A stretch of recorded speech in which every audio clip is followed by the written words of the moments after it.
মিজানুর রহমান আজহারি চলে গেছে, চলে যায়নি, তাকে চলে যাওয়ার জন্য বাধ্য করা হয়েছে। একটা মাহফিলে 10 লাখ 15 লাখ লোক হওয়া, এটা দুনিয়ার কোন রাষ্ট্রপ্রধানের ইতিহাসেও নেই, ঠিক কিনা বলুন?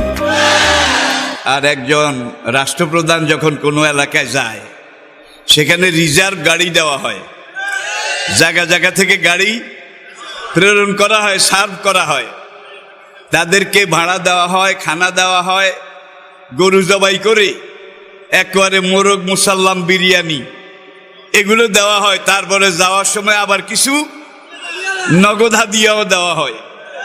কিন্তু আমাদের মাহফিলে, আমার ছেলেদের, আমার সন্তানদের মাহফিলে যারা আসে, তারা নিজের খরচে আসে, নিজের খরচে খায়। আজকে তাকে এই দেশে থাকতে দেওয়া হয়নি। সোজা কথা, সংক্ষিপ্ত